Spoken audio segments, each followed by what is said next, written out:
Dans l'épisode de Demain nous appartient du mardi 17 octobre, Victoire, Solène Hébert, raconte son week-end à Soissy, Charline Nune, quand Nord, Sahel de Figueiredo, débarque.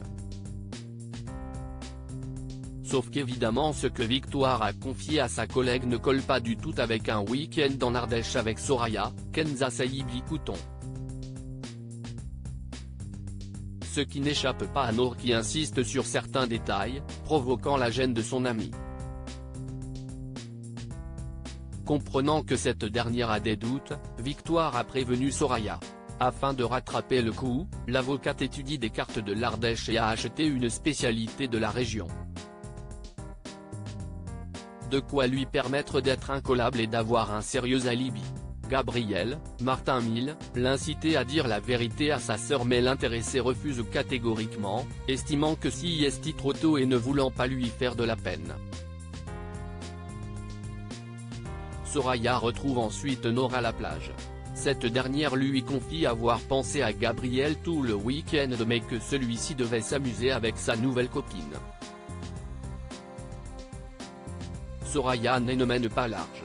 Et cela ne s'arrange pas quand Nord lui demande de lui montrer des photos de son week-end. Soraya prétend avoir laissé son téléphone au cabinet, tandis que Nord fait mine de la croire. Mais le soir venu, alors qu'elle boit un verre au spoon, elle écrit une lettre à Soraya dans laquelle elle laisse éclater sa colère. Plutôt que de la transmettre à sa destinataire, Nord froisse le papier pour le jeter. Bart a été drogué mais Adèle se rapproche de Fabio la nuit dernière. Adèle, Aliénor Bouvier, a surpris Bart, Hector Langevin, au lit avec une autre femme. Sauf qu'il ne se souvient de rien. D'importantes traces GHB ont en effet été retrouvées dans son sang. Refusant de prendre ses appels, Adèle, elle, se livre à Fabio, Inaki Lartigue, qui sous-entend que la jalousie a poussé Bart dans les bras de la cliente du Spoon. Adèle doute qu'il soit aussi puéril. Pire, elle pensait sincèrement que Bart était le bon. Elle n'avait pas ressenti de tels sentiments depuis Teddy. Le visage de Fabio se crispe. De son côté, Bart détaille sa soirée à Nordine, Lius-el-Agal, afin de constituer une plainte. Il admet que Cléa était jolie mais pas son genre et il lui a tout de suite dit qu'il était en couple et amoureux. Il est certain qu'il n'avait pas l'intention de coucher avec elle. Informée de la situation par Sarah, Camille Genot, Adèle accepte de parler avec Bart. Néanmoins, elle lui en veut toujours. Elle considère que Bart a laissé une porte ouverte à Cléa.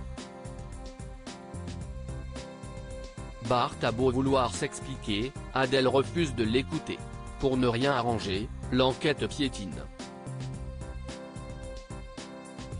Le bornage téléphonique n'a rien donné et l'Aiden de Cléa n'est pas fiché.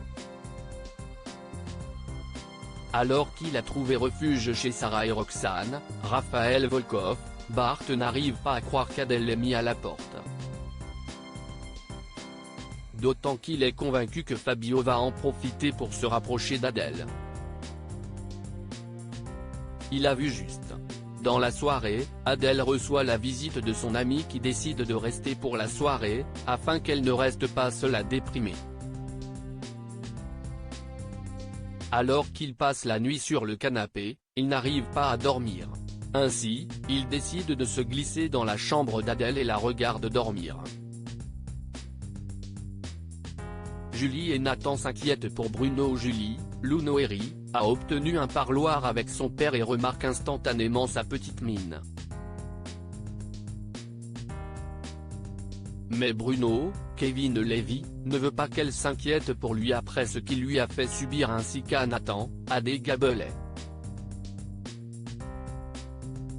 Il estime que sa fille lui a pardonné trop vite et lui promet qu'il se rattrapera une fois qu'il sera sorti de prison.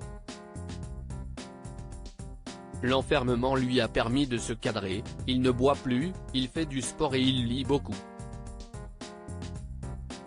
Nathan et Julie rencontrent ensuite Raphaël, Jennifer Loret, qui tente de les rassurer. Elle a fait une demande de libération sous contrôle judiciaire et devrait avoir la réponse du juge dans quelques jours. Le problème qui va se poser est pécunier.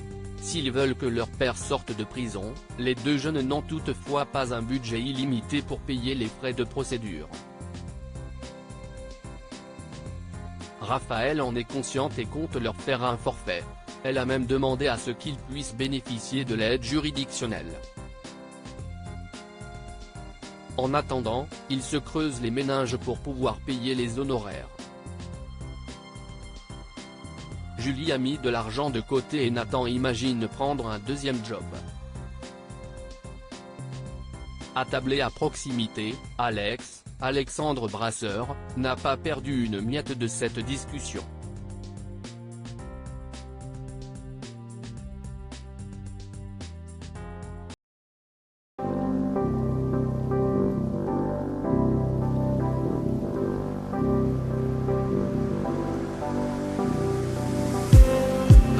Just need